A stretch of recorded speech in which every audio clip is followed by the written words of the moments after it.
अस्सलाम वालेकुम। क्या हाल है नौजवानों? हाँ, भी कॉस्ट अकाउंटिंग सही है अभी तक? मुश्किल तो नहीं है, हमारे आसान सी कॉस्ट अकाउंटिंग है। चलें सारे जी दूसरी पढ़ना।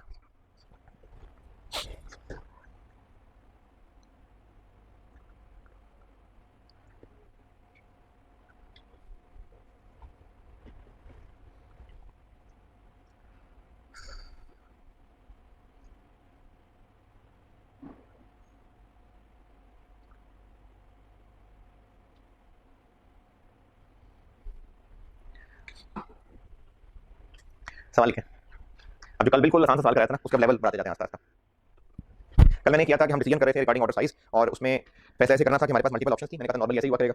मल्टीपल ऑप्शन किसकी? ऑर्डर साइज क्या रखें। इसका कॉन्टेक्स्ट मैंने बताया था कि जो हम साल के शुरू में खड़े होकर प्लान कर रहे हैं, तो हमारी एनुअल डिमांड हमें पता है। हमें ये पता है कि हमने पूरे साल में कितने यूनिट्स खरीदने हैं। फिर इसके अलावा हम जो भी ऑर्डर साइज डिसाइड कर लेंगे, उसको फिर एज अ पॉलिसी मैटर पूरे साल फॉलो किया करेंगे। यानी अगर हम कैलकुलेशन में फैसला कर लेते हैं कि हम ऑर्डर साइज 3000 रखेंगे, तो फिर हम पूरे साल 3-3000 करके ही मंगवाया करेंगे जब भी मंगवाएंगे। इसके लिए ये देखा था कि हमने जो कॉस्ट कंसिडर करनी है, वो सिर्फ वो कंसिडर करनी है जो रेलिवेंट है। रेलिवेंट की पहचान ये बताई थी कि हम जो भी फैसला करते हैं वो किसी ना किसी टाइम फ्रेम में होता है। तो रेलिवेंट कॉस्ट वो है जो फॉर दैट पीरियड डिसीजन के हाँ या ना होने से इन टोटल चेंज होती है, जिसको इन टोटल कोई फर्क नहीं पड़ता, वो रेलिवेंट नहीं। ये कल की समरी बताई मैंने। अब इसकी मैं प्रैक्टिस से आपको और क्लियर करता जाऊंगा बातें।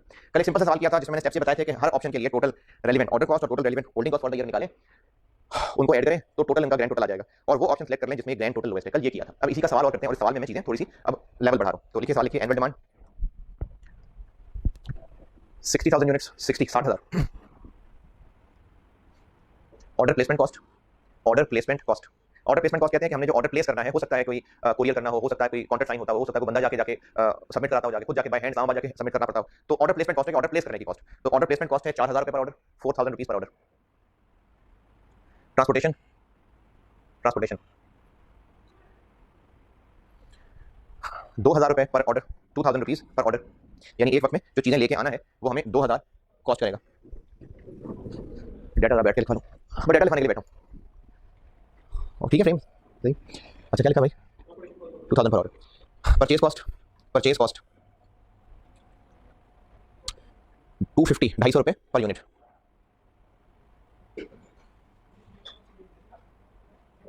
ब्रोकर कमीशन, ब्रोकर हमारा एजेंट होता है, एजेंट समझ लिया हम उसको। ब्रोकर कमीशन, समीर वो दरवाजा बंद करना।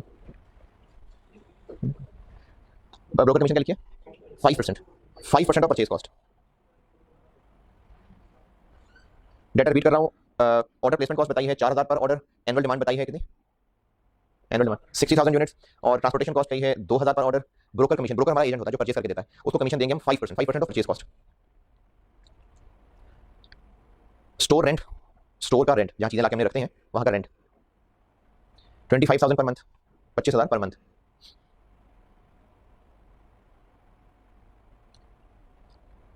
Interest cost, interest cost 10%। Interest rate जो भी होता है हमेशा पर एनम ही होता है, 10%। Other holding cost, other holding cost 40 रुपये, 40 rupees per unit per year, per unit per year. मुझसे रिक्वायर्ड है which of the following, which of the following order quantities, which of the following order quantities या order sizes is better.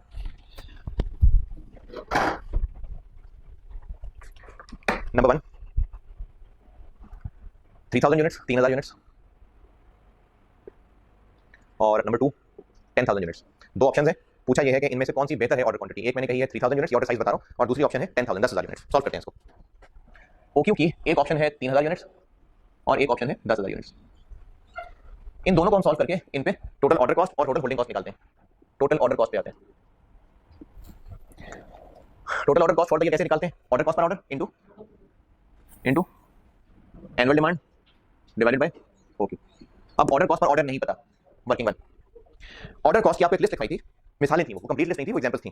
Concept क्या था? Supplier से contact करना, negotiate करना, उसके पास जाना, ऑर्डर प्लेस करना, चीजें लेके आना। ये सारा साइकिल, इसमें जितने खर्चे आते हैं ऑर्डर कॉस्ट है। होल्डिंग कॉस्ट क्या थी? एक बार चीजें स्टोर के अंदर एंटर हो गई और जब तक सेल नहीं होती तब तक, जब तक स्टोर में पड़ी है, वो सारे खर्चे होल्डिंग कॉस्ट है।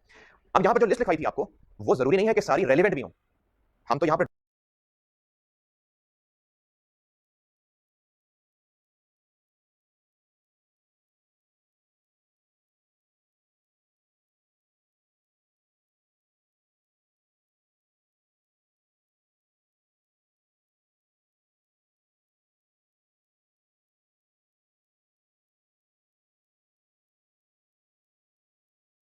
डिसीजन पढ़े ना, वो तो वैसे कहा था कि ऑर्डर कॉस्ट होती है, ऑर्डरिंग डिपार्टमेंट के लोगों की सैलरीज ऑर्डर कॉस्ट है, रस्ते की इंश्योरेंस कराना ऑर्डर कॉस्ट है, ट्रांसपोर्टेशन ऑर्डर कॉस्ट है, जिस स्टोर में लाके चीजें रखनी है उस स्टोर का रेंट होल्डिंग कॉस्ट है। लेकिन क्या वो सारी की सारी examples relevant for decision making भी है? नहीं, जरूरी नहीं है। ये आपको सवाल के हिसाब से देखना पड़ेगा। अगर आप समझते हैं कि कुछ नाम रट्टे लगा लें उनसे भी काम नहीं चलेगा। मैंने आपको प्रैक्टिस में ना वो कॉन्सेप्ट सिखाना है कि कैसे पहचानेंगे कौन सी रेलेवेंट है कि नहीं है।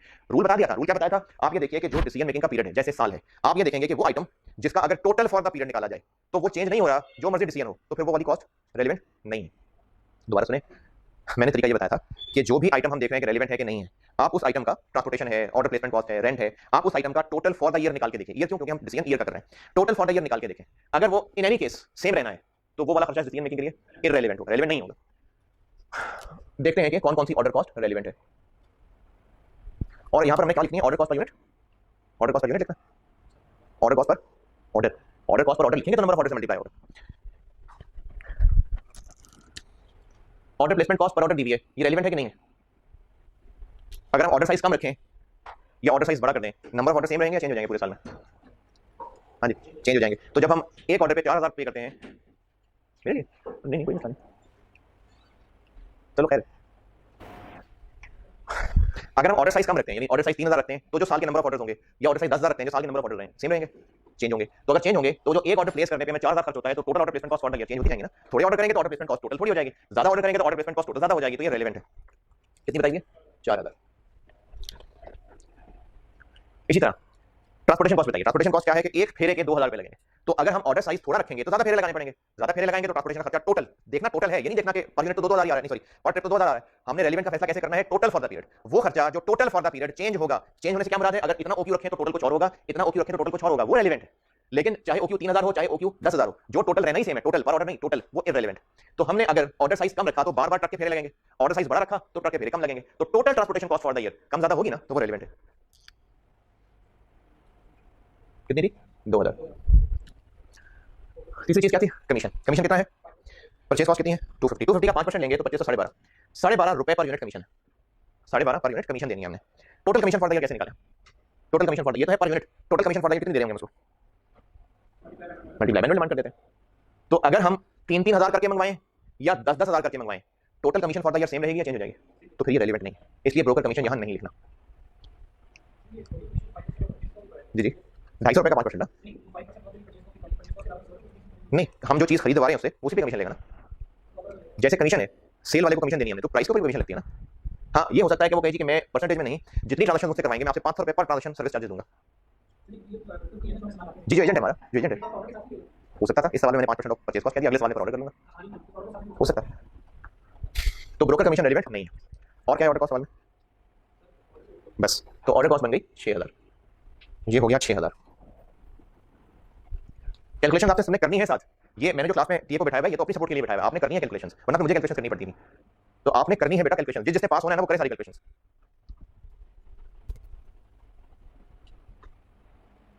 अगर 3000 ओक्यू हो तो क्या आंसर होगा? और अगर 10000 हो तो?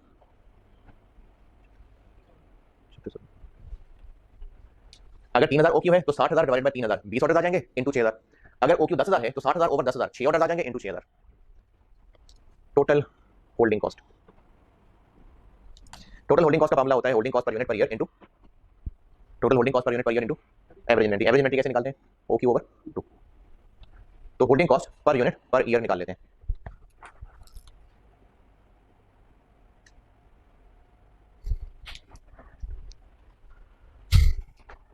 होल्डिंग कॉस्ट के बारे में सवाल में क्या कह रहा है? स्टोर का रेंट है, स्टोर का rent for the year 25,000 per month है। हम एक वक्त में 3-3 हजार यूनिट्स मंगवाएं या 10,000 यूनिट्स बनाएं, स्टोर का rent for the year same रहेगा, चेंज हो जाएगा? सेम रहेगा। तो रेलेवेंट हुआ? नहीं है रेलेवेंट। तो स्टोर का रेंट रेलेवेंट नहीं है।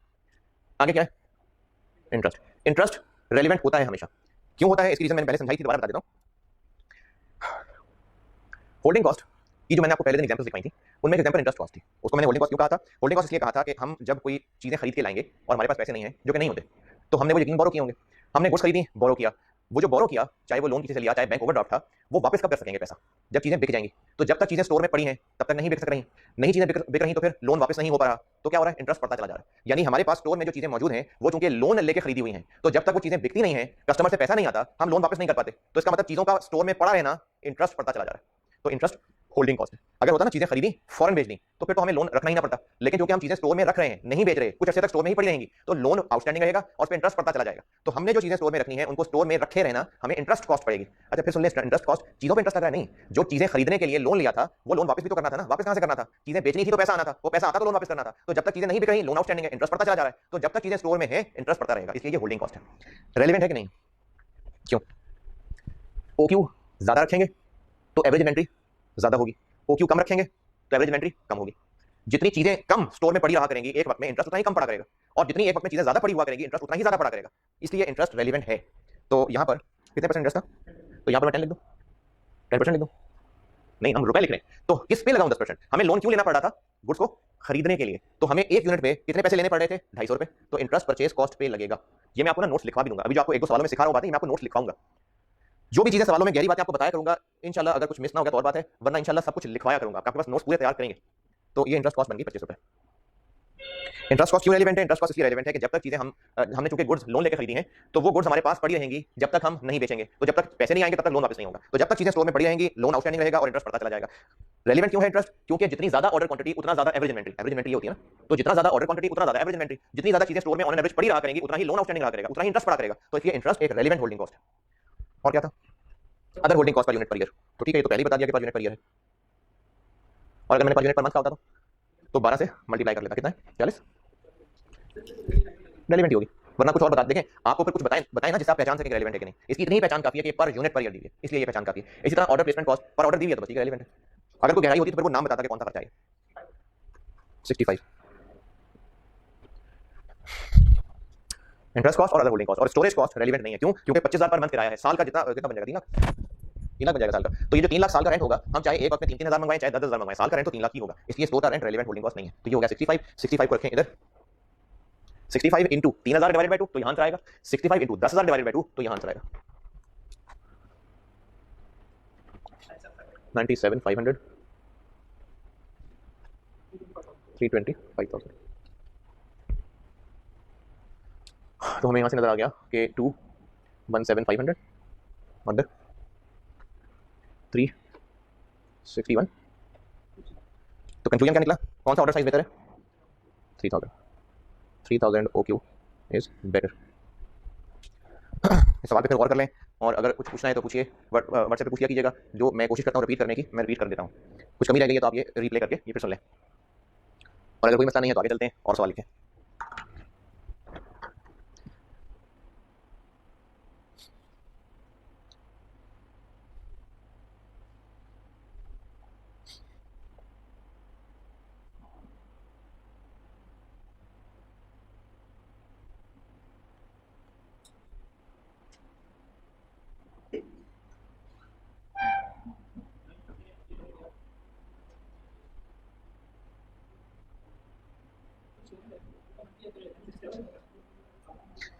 यानी ये आगे सवालों में मुख्तलिफ वैराइटीज आएंगी, फिर करूंगा डिस्कस। बाय डिफॉल्ट ये पीरियड रिलेटेड ही होता है।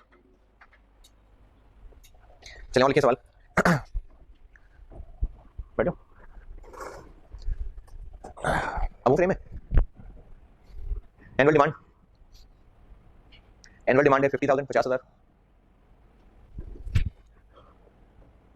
ऑर्डर प्लेसमेंट कॉस्ट 3,000 पर ऑर्डर, 3,000 रुपए पर ऑर्डर।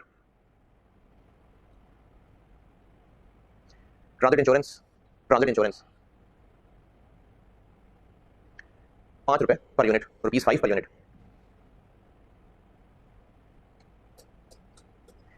इंस्पेक्शन कॉस्ट ये है कि हम जो भी चीज़ खरीद के लाएंगे, जैसे कभी आप सब्जी फ्रूट लेके आए हो तो एक दाना चुन के टोकरी से निकाल रहे होते हैं ना, तो इंस्पेक्शन कर रहे हैं हम। तो हो सकता है कि हमें कोई बंदा एक्सपर्ट साथ भेजना पड़े जो कहे कि जी मैं चुन के ला के दूंगा आपको, लेकिन मैं 5 यूनिट इतने पैसे लूंगा, तो ये इंस्पेक्शन कॉस्ट है। तो जो कि ये भी परचेज से ताल्लुक है तो ये ऑर्डर कॉस्ट है। तो inspection cost ₹2 per unit, ₹2 per unit. Transportation cost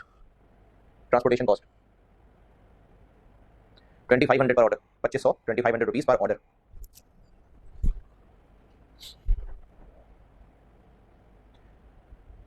salaries of procurement staff. Procurement ये परचेज को कहते हैं, procurement.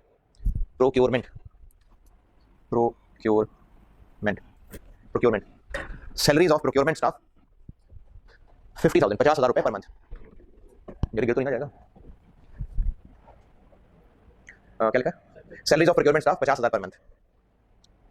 Where housing cost, warehousing cost, storage cost एक ही बात है। वेयर हाउसिंग कॉस्ट 25 रुपये, ₹25 पर यूनिट पर क्वार्टर, 25 रुपये पर यूनिट पर क्वार्टर। Interest cost 12%, 12%।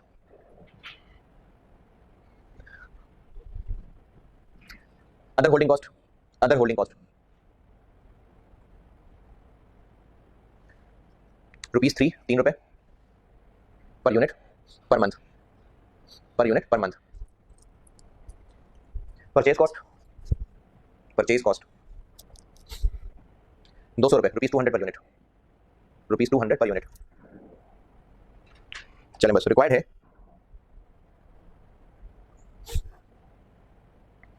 रिक्वायर्ड है which of the following, which of the following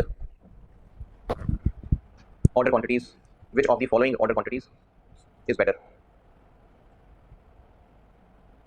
which of the following order quantities is better. इसमें लिखें ए, यानी जो पहली ऑप्शन है 5,000 यूनिट्स, और दूसरी ऑप्शन है 10,000 यूनिट्स। यानी हम 5,000 करके ऑर्डर करें या 10,000 करके ऑर्डर करें, आपसे रिक्वायर्ड करें, अभी करें।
वेयर हाउसिंग जो है ना वो होल्डिंग कॉस्ट होती है, मतलब उसमें रेंट तो जरूरी नहीं है, हो सकता है कुछ चीज़ें ऐसी हैं जिनको केमिकल लगा के रखना पड़ता हो, किसी खास पैकिंग में रखना पड़ता हो, तो उनको पैकिंग में जाने की कॉस्ट है, वो केमिकल लगा के रखने की कॉस्ट है, वो मसाला लगा के रखना पड़ता हो वरना खराब ना हो जाए, तो ये सब वेयर हाउसिंग कॉस्ट होती है।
हाँ जी, चलिए इतने देर में हो जाना चाहिए जी।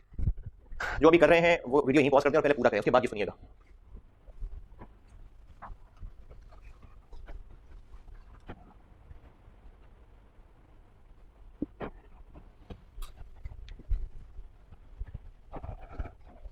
हाँ जी, ऑर्डर कॉस्ट क्या क्या है? ऑर्डर प्लेसमेंट है, ऑर्डर प्लेसमेंट है, ये पर ऑर्डर दी हुई है, ये बिल्कुल रेलिवेंट है। कितनी है? 3000। उसके बाद क्या दिया हुआ? ट्रांजिट इंश्योरेंस दी हुई है। ये जो ट्रांजिट इंश्योरेंस है ये रेलिवेंट नहीं है। क्यों नहीं है? क्योंकि पर यूनिट दी हुई है। आप ट्रिक ये है कि आप टोटल कैलकुलेट करके देख लें। ट्रांजिट इंश्योरेंस है कि एक यूनिट जो रास्ते से गुजरेगा उसके लिए इंश्योरेंस प्रीमियम हमने दिया 5 रुपए, 5 रुपए। Total insurance cost for the year कैसे निकालें? पूरे साल में कितने यूनिट्स जिन्होंने ट्रांजिट से गुजरना है, एनुअल डिमांड, तो इसको जब 50,000 से मल्टीप्लाई करेंगे तो इसका आंसर जो 2.5 लाख आना है, चाहे 3000 हो, चाहे 5000 हो, चाहे 10,000 हो, वो तो पूरा 2.5 लाख ही रहना है। इसलिए ये रेलिवेंट नहीं है। दोबारा सुन लें, आपने ये फैसला करना है। इसके बाद मैं एक दो टिप्स भी बताऊंगा, लेकिन पहले आप कॉन्सेप्ट समझे ना। उस टिप्स तो उसके बाद पता चलती हैं, शॉर्टकट्स उसके बाद पता चलते हैं, पहले कॉन्सेप्ट समझे। आपने जब ये फैसला करना है ना कि कौन सी कॉस्ट रेलिवेंट है, कौन सी नहीं है, तो ये फैसला आप करिए टोटल फॉर द ईयर निकाल के। अगर हमने हर यूनिट का रास्ते से, देखिए हमने जो भी यूनिट खरीदे हैं, चाहे एक करके खरीदे हैं, चाहे 50,000 इकट्ठे खरीदे हैं, लाना तो उनको रास्ते से गुजार किया ना। तो ट्रांजिट इंश्योरेंस क्या होती है कि रास्ते में कोई नुकसान ना पहुंच जाए, उसकी हम इंश्योरेंस दे रहे होते हैं इंश्योरेंस कंपनी को। तो इंश्योरेंस कंपनी वाले हमसे 5 रुपए पर यूनिट प्रीमियम ले रहे हैं। अब पूरे साल में 50,000 यूनिट ने आने आना है, चाहे सारे इकट्ठे एक ही काफिले में आए, चाहे एक एक करके आए। हमने इंश्योरेंस कंपनी को 50,000 इंटू 5 रुपए, पूरे साल का टोटल 2.5 लाख रुपया देना है। अब इस 2.5 लाख रुपए में चाहे हम एक एक करके मंगवाएं, चाहे 5-5 हजार करके मंगवाएं, चाहे 10-10 हजार करके मंगवाएं, पूरे साल की टोटल इंश्योरेंस कॉस्ट क्या पड़ेगी? 2.5 लाख। तो उस पर फर्क नहीं पड़ना, इसलिए वो रेलिवेंट नहीं। और क्या? इंस्पेक्शन कॉस्ट बिल्कुल सेम कॉन्सेप्ट है। हमने 50,000 यूनिट साल के खरीद रहे हैं। अब चाहे एक एक करके खरीदें, चाहे सारे इकट्ठे खरीदें, खरीदने वाले को, इंस्पेक्शन करने वाले को 2 रुपए पर यूनिट देना ही देना हमने। तो जब उसको 2 रुपए पर यूनिट देना ही देना है, तो पूरे साल की कॉस्ट कितनी हो जाएगी? 2 रुपए इंटू पूरे साल में उसने 50,000 यूनिट इंस्पेक्ट करना है, तो हमने उसको साल का 1 लाख देना ही है, चाहे 5-5 हजार करके मंगवाएं, चाहे 10-10 हजार करके मंगवाएं। तो ये भी इररिलेवेंट। और क्या? ट्रांसपोर्टेशन कॉस्ट क्या है? 2500 पर ऑर्डर। 2500 कितनी हो गई? 5500। और 5500 यहाँ रख दें,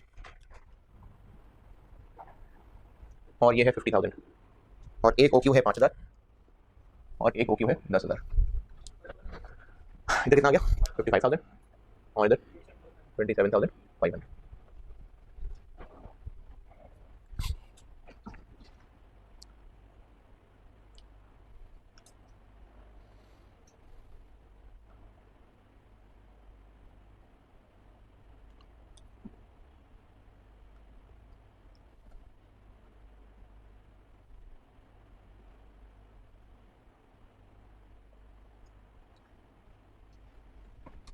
होल्डिंग कॉस्ट में क्या क्या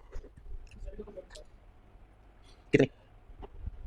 अब ये 50,000 पर मंथ है, साल का 6 लाख इनकी टोटल सैलरी जानी जानी है, चाहे हम 5-5 हजार करके मंगवाएं, चाहे 10-10 हजार करके मंगवाएं। तो ये जो 6 लाख रुपए साल की सैलरी है, ये इररिलेवेंट है, इसलिए हम यहाँ नहीं लिखेंगे। और क्या? वेयर हाउसिंग कॉस्ट कितनी है? वेयर हाउसिंग कॉस्ट है 25 पर यूनिट पर क्वार्टर। हमें यहाँ लिखनी होती है पर यूनिट पर ईयर, तो ये पर क्वार्टर है, इसको पर ईयर बना लेते हैं। साल में 4 क्वार्टर होते हैं आजकल। 100 25 पर क्वार्टर है, हम 4 से मल्टीप्लाई करेंगे तो पर ईयर बन जाएगा। क्यों पर ईयर? क्योंकि हम साल की कैलकुलेशन कर रहे हैं। और क्या है? इंटरेस्ट कॉस्ट है। इंटरेस्ट कॉस्ट अभी पिछले साल में बताया था कि परचेज कॉस्ट जो कि 200 रुपए है, इसका 12% 24। और क्या है?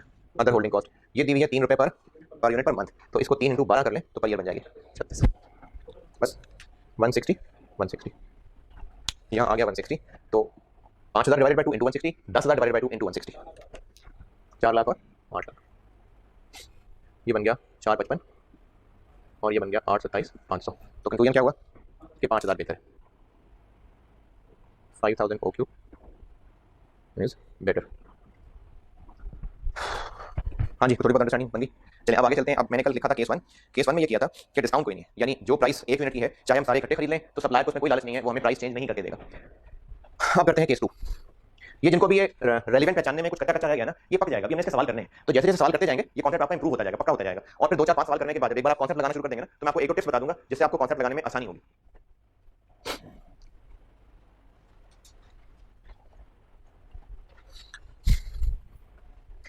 अच्छा, मैंने FAR 2 में तो शुरू कर दिया है अल्हम्दुलिल्लाह। तो अब कॉस्ट की भी आपकी 4-5 क्लासेस तो हो ही गई हैं।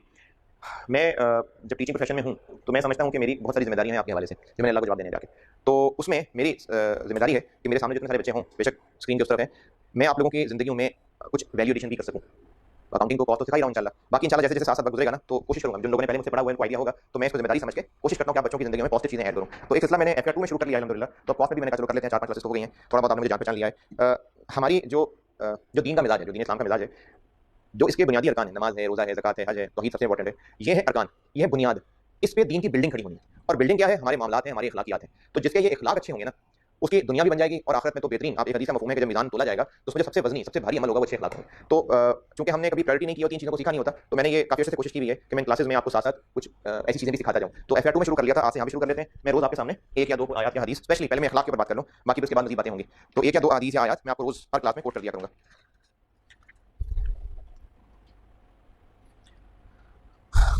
बुखारी में रिवायत है, सैयदना अबू हुरैरा रज़ियल्लाहु अन्हु से रिवायत है कि रसूल अल्लाह सल्लल्लाहु अलैहि वसल्लम ने फरमाया कि बेशक मैं अच्छे अखलाक की तकमील के लिए भेजा गया हूँ। यानी वो अपना मकसद बता रहे हैं कि मैं इसलिए भेजा गया हूँ कि अच्छे अखलाक की तकमील हो सके। कितनी इंपॉर्टेंस है अच्छे अखलाक की। इसी में एक और चीज़ ऐड कर देता हूँ। ये आप के बारे में एक साहबी अर्ज़ कर रहे हैं, सैयदना अनस बिन मालिक रज़ियल्लाहु अन्हु से रिवायत है कि रसूल सल्लल्लाहु अलैहि वसल्लम लोगों में सबसे ज़्यादा अच्छे अखलाक के हामिल थे। तो हमने तो उनको फॉलो करना है, तो हमें फिर अपने अखलाक को बेहतरीन करना है। तो रोज़ इंशाअल्लाह मैं इसमें कुछ ना कुछ ऐड करता जाऊँगा। केस 2 करते हैं। केस 1 क्या लिखा था कि सप्लायर ने हमें कोई डिस्काउंट नहीं देना। केस 2 ये कर लेते हैं कि सप्लायर डिस्काउंट देगा। Bulk discount is offered.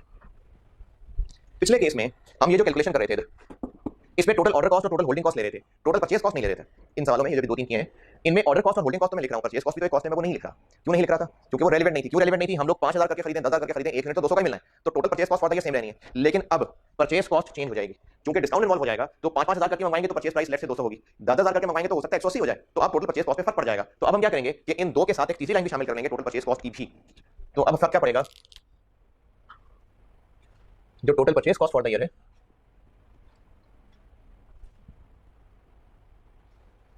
ये भी रेलेवेंट है,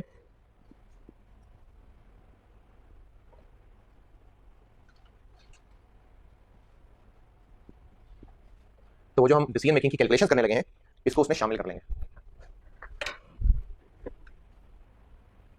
तो अगर बल्क डिस्काउंट ऑफर होगा, अगर बल्क डिस्काउंट ऑफर होगा, तो अब total purchase cost for the year भी रेलेवेंट होगी। क्यों रेलेवेंट हो गई? जब हमने थोड़े यूनिट्स मंगवाने हैं तो परचेस प्राइस और होगी, जब ज्यादा यूनिट्स एक वक्त में, एनुअल डिमांड सेम है, एक वक्त की बात कर रहा हूं, जब ज्यादा यूनिट्स ऑर्डर करेंगे एक वक्त में तो परचेस प्राइस और होगी, तो इसलिए total purchase cost for the year change हो जाएगी, इसलिए अब ये भी रेलेवेंट हो गई। तो जो पहले हम सवाल कर रहे थे उसमें ये दो लाइन लिखा था, अब एक लाइन इसमें और आ जाएगी, ये फर्क पड़ेगा। चलिए इसका भी सवाल कर लेते हैं।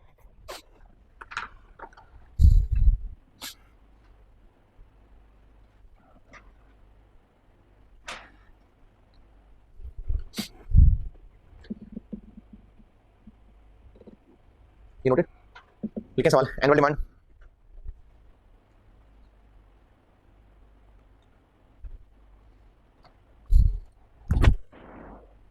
40,000 यूनिट्स,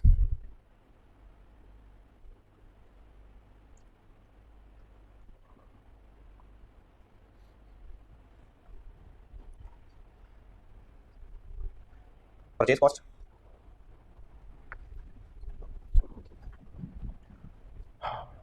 150, 120 रुपए, 150 रुपए पर यूनिट, 150 पर unit. Order cost, order placement cost, sorry, order placement cost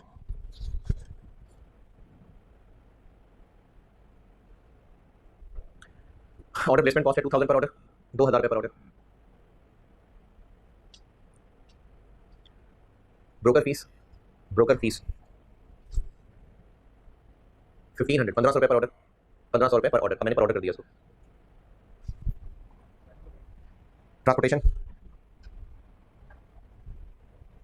10 रुपए पर यूनिट, यानी हमने अब जो ट्रांसपोर्ट करनी है तो वो हमसे यूनिट के हिसाब से पैसे लेगा, 10 रुपए per unit. Warehousing cost, warehousing cost 30 रुपए, 30 per unit, 30 per unit per year, 30 per unit per year. Interest cost, interest cost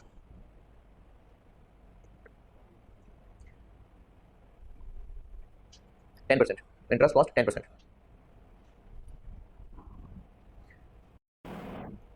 currently currently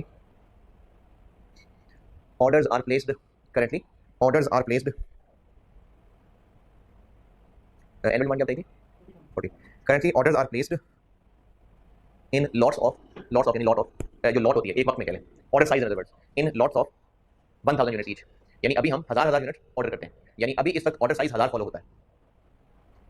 presently हम 1000 यूनिट्स एक वक्त में ऑर्डर किया करते हैं। Supplier has offered, supplier has offered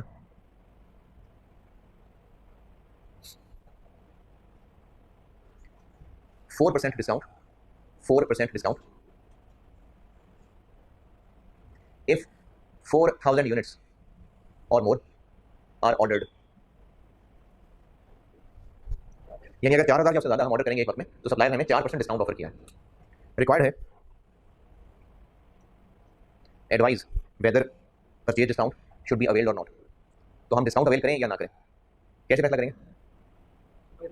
present के साथ, यानी दो ओक्यू है जिनको कंपेयर करना है, एक ओक्यू क्या है 1000 और दूसरा ओक्यू है 4000, तो अब हम इन दोनों ओक्यूज के ऊपर 3 लाइनें कैलकुलेट करेंगे, total order cost, total holding cost और टोटल परचेज कॉस्ट। इसमें पहले आपको ट्राई करिए, इंटरेस्ट कॉस्ट निकालते हुए ध्यान रखिएगा, होश रखिएगा। अब इसमें एक नई चीज आ गई है, इंटरेस्ट कॉस्ट निकालते हुए होश का इस्तेमाल करिएगा, ध्यान रखिएगा कि इंटरेस्ट कॉस्ट किस पे लगानी है। करें आप लोग ट्राई, मैं फिर कराता हूं आपको, पहले आप लोग ट्राई करें इंटरेस्ट कॉस्ट ध्यान से करें सॉल्व।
जी आप कैंडिडेट हैं, आपने कर लिया होगा, सबने कर लिया होगा, इसे कर लो तो बता दो।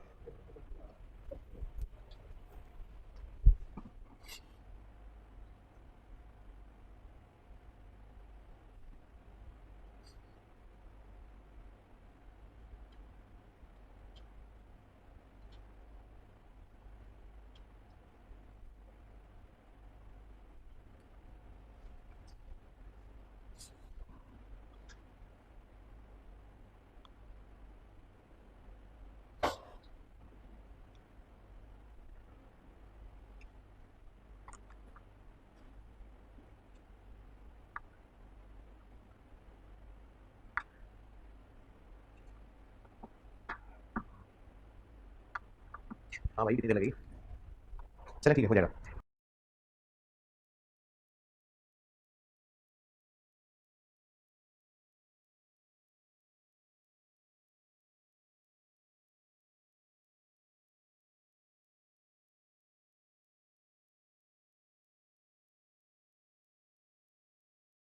अच्छा बाकी लोग जिन्होंने नहीं किया वो वीडियो स्टॉप मजीद करें, मैं रुकता पॉज किया करता हूँ क्योंकि आप लोग सवाल कर लें, और जितने टाइम में सवाल हो जाना चाहिए तो मैं जरूर जाता हूँ। बाकी ठीक है, कमी रह गई तो आप लोग वीडियो ही स्टॉप करें और सवाल सॉल्व कर रहे हैं पूरा, फिर सुनिएगा मैं इसको सॉल्व कर रहा हूँ।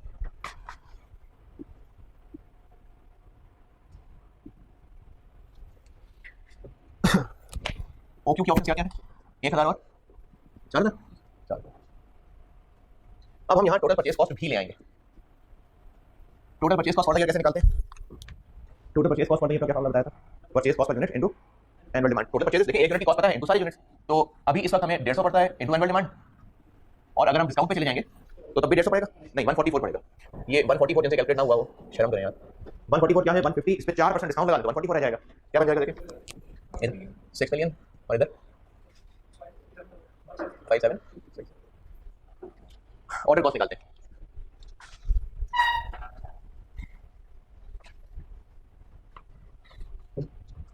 Order cost Sameer class duration कितनी हुई है? क्लास ड्यूरेशन कितनी हुई समीर जी? ऑर्डर कॉस्ट क्या थी? ऑर्डर प्लेसमेंट कॉस्ट है कितनी? 2000 ऑर्डर प्लेसमेंट कॉस्ट आ गई। और क्या है?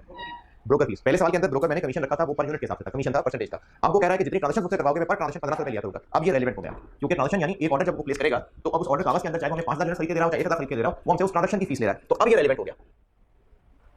कितना है? 1500। अब ये रेलेवेंट हो गया। आगे ट्रांसपोर्टेशन अब रेलेवेंट नहीं रहा क्योंकि पर यूनिट आ गया।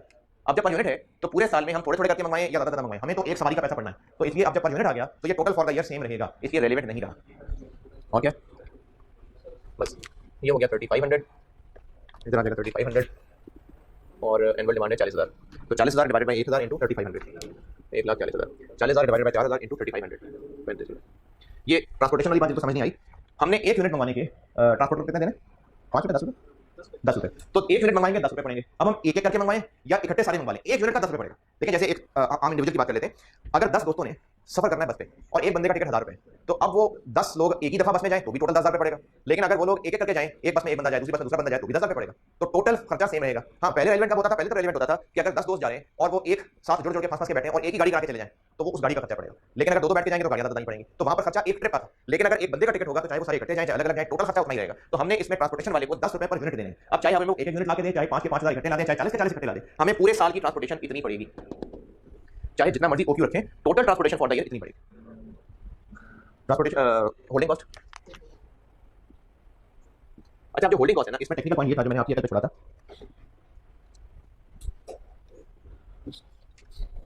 मैंने आपके छोड़ा था वो ये इंटरेस्ट कॉस्ट कैसे कैलकुलेट होगी?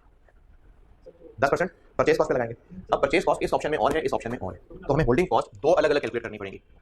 करंट अलग और डिस्काउंट ऑफर की अलग, होल्डिंग कॉस्ट दो अलग अलग निकलेंगी। इनमें वेयर हाउसिंग कॉस्ट तो दोनों में सेम होगी, कितनी है? 30, लेकिन इंटरेस्ट दोनों में फर्क होगा। इंटरेस्ट दोनों में फर्क होगा। एक में जो कि 10% इंटरेस्ट है ना, 10% इंटरेस्ट लगेगा 150 रुपये पे, और दूसरे में 10% इंटरेस्ट लगेगा 140 रुपये। ये इसमें टेक्निकल बात नहीं थी आपके लिए। ये बन जाएगा 15 और इधर बन जाएगा 14.4, ये हो गया 45 और ये बन गया 44.4। तो जो होल्डिंग कॉस्ट हम वहां निकाल चुके, बस मैं यहाँ होल्डिंग कॉस्ट कह देता हूँ, 1000 डिवाइडेड बाय 2 इंटू 45 कितना? 22,500। 44.4 इंटू 4000 ओवर 2 88,800। और इन तीनों को अगर ऐड कर लें ये बन जाएगा 66162 500 588 3 800। तो क्या करें, कंक्लूजन क्या बना? डिस्काउंट अवेल कर लेना चाहिए, बिल्कुल कर लेना चाहिए, क्योंकि हमें फायदा लग रहा है। डिस्काउंट अवेल कर लेना चाहिए। इसी सवाल की एक और रिक्वायरमेंट लिखें, इसी सवाल की एक रिक्वायरमेंट और लिखें, वही जगह है तो वहाँ लिख लें, इसी सवाल की एक रिक्वायरमेंट लिखें।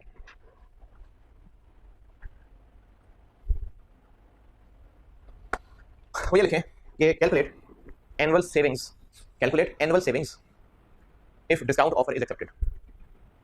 Calculate annual savings if discount offer is accepted. Calculate annual savings if discount offer is accepted. क्या मतलब लगता है इसका? अगर हम डिस्काउंट ऑफर एक्सेप्ट कर लेते हैं तो साल में हमें कितनी कॉस्ट सेव होंगी? अच्छा, किससे कंपेयर करके सेव? जो अभी होता है, तो डिस्काउंट ऑफर पे जाने से टोटल कितना खर्चा हमें सेव होगा, कैसे निकालें? इन दोनों को कंपेयर करें। हम अभी इस वक्त जो पॉलिसी चला रहे हैं हमें साल की कॉस्ट कितनी पड़ती है, अगर हम डिस्काउंट ऑफर एक्सेप्ट करके तो नहीं पड़ा करेगी, तो हमें सेविंग हो जाया करेगी इन दोनों का डिफरेंस। कितना? 278।